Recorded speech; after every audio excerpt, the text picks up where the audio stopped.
When you initially receive as a parent the good news that Allah subhanahu wa ta'ala has granted you with a son or a daughter, then there's a huge celebration, this bundle of joy.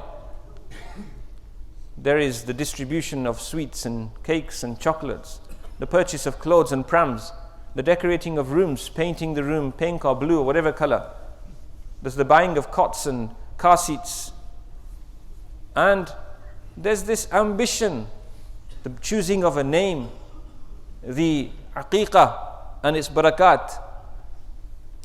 And yet, which parent would willingly put their own child into danger? Who would do this?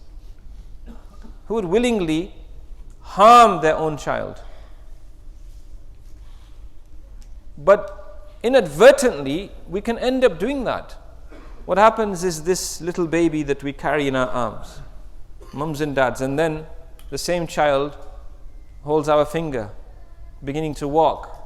We encourage the child to run and then catch the child before it falls. And then the same child, first day at school, child doesn't want to leave the parent, doesn't want to go to the nursery, doesn't want to go to the school.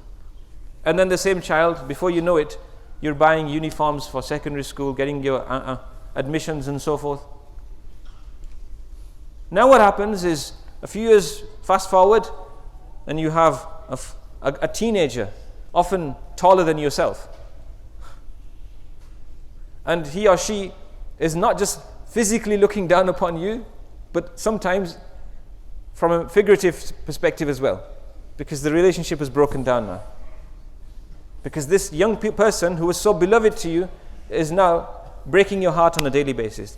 There's the banging of doors and the showing of anger and the rebellion and the disobedience and the coming late at night.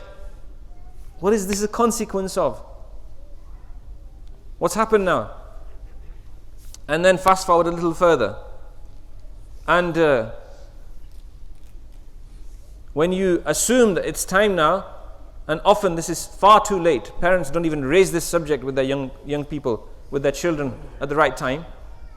The subject needs to be discussed during the teens. And people don't even discuss it or consider it until the children are in their mid to late 20s sometimes. And so now this young daughter, son, they're suffering from depression and anxiety. They don't have the courage to talk to mom and dad. The relationship isn't there. So they find someone for themselves, and mom and dad says, no, not from our class, standard of living. In fact, height, skin color, ethnicity, 100 things come in now. All of a sudden, you start lecturing your children about obedience. Subhanallah. What happened before this? I'll tell you what happened in a few words. What happened is, for the most part, you were particular about introducing your child to reciting the Quran, to performing wudu and performing salah, and then you fast-tracked them. Unlike the nursery and the primary and the secondary and the uni, unlike all of this, the tuition and the support classes, unlike all of this, what you did, you fast-tracked them through a few years of nadhira, with or without proper tajweed and recitation and enunciation of the letters. They knew very little about the basics of deen, a little bit about the seerah, a little bit about a few masnoon du'as perhaps, if you've done well, a few short surahs memorized. And then what happens? The child is removed. So you close this chapter, it's as though they've got a lifetime, they're ready for life. They know nothing about halal and haram income, about riba. They know nothing about nikah, talaq, nothing about relationships and maharim, nothing about the rights of relatives, nothing about the detailed akhlaq and the internal rectification at a spiritual level, nothing about relations and relationships.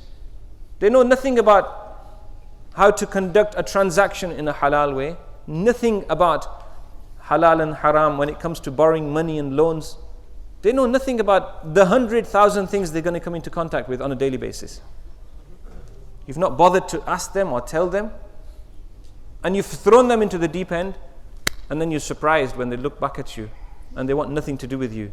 When they have those, when their whole lifestyle doesn't reflect the generational difference. Put a father and a son side by side. Look at the difference between the two. Put the grandfather there too, you'll see a stark difference. What's happened?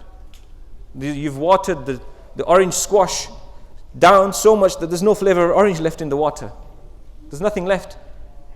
So there is an obligation and a responsibility 12:55 p.m. upon the parents to ensure that we communicate to our children and facilitate for our children an appropriate education in the basics of deen which are useful for adult life. And to conclude, 12 and 13 is not the age at which to withdraw your children. It's the age when the real education starts after the foundation has been built. May Allah subhanahu wa ta'ala grant us tawfiq to understand.